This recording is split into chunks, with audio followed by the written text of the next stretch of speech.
Number one, আমরা এই ভাঙ্গাচুড়ার শিক্ষা ব্যবস্থা রাখবো না। এখানে প্রথম ফোকাস আমাদের, ফার্স্ট অ্যাটেনশন। আমার মেরুদণ্ড নাই তো আমি দাঁড়াবো কিভাবে, আমি বসবো কিভাবে? মেরুদণ্ড ছাড়া তো শুইতেই পারবো না, আমি তো একটা ফুটবল হয়ে যাব। প্রথমে মেরুদণ্ডেই চিকিৎসার জন্য হাত দিতে হবে। এখন কেউ যেন আবার অপপ্রচার না করে যে উন্নয়নের শিক্ষা বাদ দিয়ে এখন শুধু হাদিস কোরআনের শিক্ষা দেওয়া হবে। আরে ভাই, হাদিস কোরআনের ভিতরেই তো সব উন্নয়ন আছে, এবং এটাকে সাপোর্ট করতে গিয়ে দুনিয়ার যত উন্নয়নের শিক্ষা সব ইনকর্পোরেট করা হবে ইনশাল্লাহ। আমরা শুধু যে শিক্ষা মানুষের মধ্যে অনৈতিকতা সৃষ্টি করে, মানুষকে করাপ্ট বানায়, মানুষকে একটা ইতর প্রাণী বানায়, আমরা ওই শিক্ষা দেব না। মানুষকে যে শিক্ষা মানুষ বানায়, যে শিক্ষা প্রত্যেকটা মানুষকে সম্মান করতে শেখায়, মর্যাদা দিতে শেখায়, আমরা ইনশাল্লাহ সেই শিক্ষাটাই আমাদের ছেলে মেয়েদের হাতে তুলে দেব।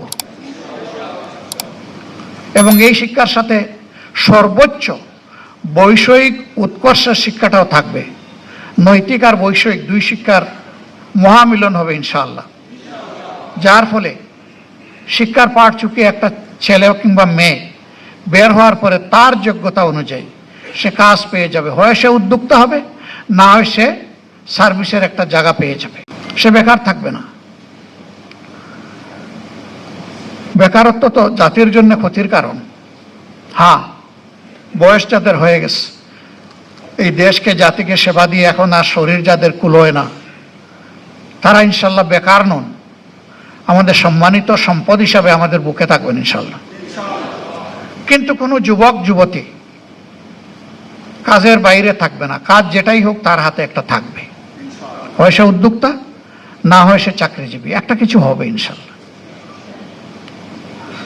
2 নম্বর হচ্ছে, শুধু ডিগ্রির ভিত্তিতে এই কল্যাণ রাষ্ট্রে কারো মর্যাদা নির্ণয় হবে না, তার মর্যাদা নির্ণয় হবে তার কাজের ভিত্তিতে। পাশের দেশ ডক্টর আব্দুল কালাম, তাদের নিউক্লিয়ার সায়েন্টিস্ট, তিনি কি মাস্টার ডিগ্রি ছিলেন নাকি? গ্রাজুয়েট ছিলেন, ইন্টারমিডিয়েট ছিলেন, হাই স্কুল পাস করেছেন? কিছুই না। কিন্তু পরবর্তী পর্যায়ে অনেক কিছুই হয়েছে তার। সেই জাতি তো তাকে সম্মান দিয়েছে। কি জন্যে? তার কন্ট্রিবিউশনের জন্য, তার অবদানের জন্য, তার কাজের জন্য। সমাজে যারাই সমাজকে মন উজাড় করে দিবেন তারা ইনশাল্লাহ সম্মানিত হবেন। বাকিরা তাদের থেকে শিক্ষা নিয়ে নিজের দুর্বলতা কাটিয়ে উঠবেন। এইভাবে সমাজের চাকা আলহামদুলিল্লাহ সমান্তরাল দ্রুত স্পিডে সামনের দিকে যাবে। আমাদের দ্বিতীয় অঙ্গীকার, আমরা দুর্নীতির জড় কেটে দেব ইনশাআল্লাহ। এই কথা শুনে আবার অনেকের বুকে ধড়পড় শুরু হয়ে যায়, বাবা আমার তো চলেই এ দিয়ে। কোনো এক সার্ভিসের একজন লোক, তিনি প্রতিদিন খুব হাসি খুশি মুখে আসেন পরিবারের কাছে ফিরে। একদিন তার মুখটা বড় ভারী। জীবন সঙ্গিনী জিজ্ঞেস করলেন, কি গো, কি হয়েছে আজকে মুখ তো ভারী? কয় কপাল খারাপ। মানে? কয় যে আমার এই সমস্ত আকাম কুকামের কারণে আমার তো চাকরি চলে গেছে। তো বলে, আরে মিয়া রাখো, তোমার চাকরিতে কত, আসল তো তোমার মফস্বল। বলে গো সখী, চাকরিও নাই মফস্বলও নাই। চাকরি চলে গেলে আর মফস্বল থাকে না।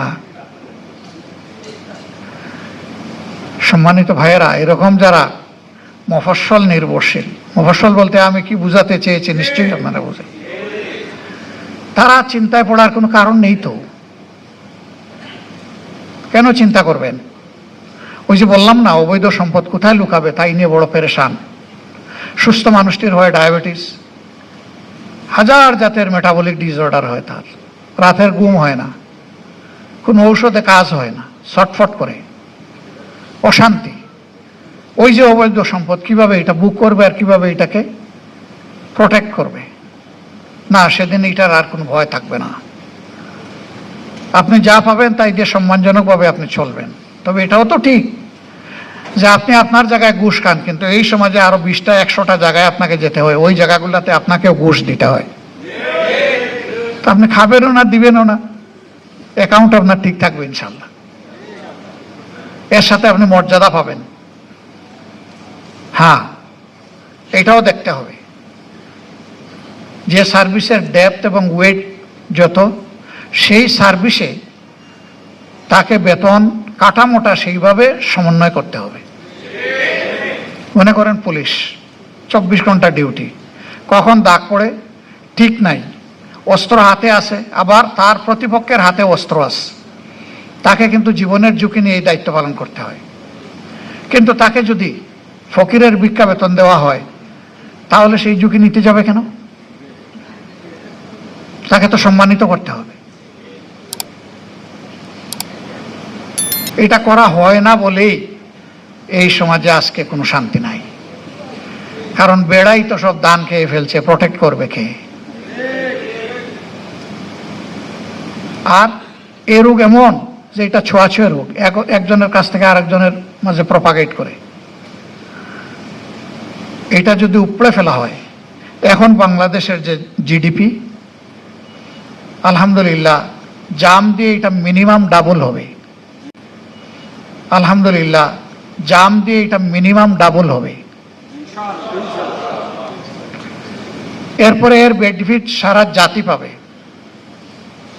নগাঁও থেকে একটা ট্রাক, 3 টনি ট্রাকে কারওয়ান বাজারে সবজি নিয়ে আসতে আর 2750 টাকা ঘুষ দিতে হবে না।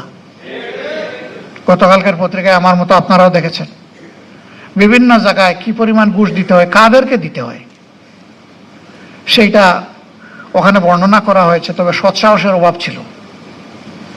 রাজনৈতিক এরা কারা, এদের পরিচয়টা বলা হয়নি, ওটা বলে দেওয়া দরকার ছিল। আমি হলে আমার নামও বলে দেন, অসুবিধা কি? জাতি জানুক কে সে, তাহলে এই দুর্বৃত্তরা অন্তত ভয় পেত। কিন্তু ওই রকম ইনডিরেক্ট রিপোর্টে ভাই বড় কোনো কাজ হয় না। মিডিয়ার ব্যক্তিরা এখানে আছেন, আমি বলবো আসল জায়গায় হাত দেন আপনারা। সাদাকে স্পষ্ট করে সাদাই বলবেন, কালোকে কালো বলবেন। সেই কালো আমি হলে আমাকেও ছাড় দেবেন না। তাহলেই মিডিয়ার যে স্লোগান, যে মিডিয়া হচ্ছে জাতির দর্পণ, ইয়েস, এটা ফুলফিল হবে। আর সাংবাদিক হচ্ছেন জাতির বিবেক। এই দুই জিনিস সোনায় সোহাগায় সমন্বয় হয়ে যাবে ইনশাল্লাহ। আমি জানি অনেক অবৈধ চাপ আপনাদেরকে বিব্রত করে। সত্য রিপোর্ট ছাপার পরে ভীম রুলের চাকে ডিল মারা সমান হয়ে যায়। এখানেই তো সাংবাদিকতার মজা। ওই ভীম রুলের কামড় সহ্য করে যিনি সাংবাদিকতা করতে পারবেন, তিনি সঠিক সাংবাদিক। আমি বলি রাজনীতিবিদদের 2টি কলজা লাগে আর সাংবাদিকদের লাগে 3টা। মানে তাদেরকে ভীষণ সাহসী হতে হয়, দুঃসাহসী হতে হয়।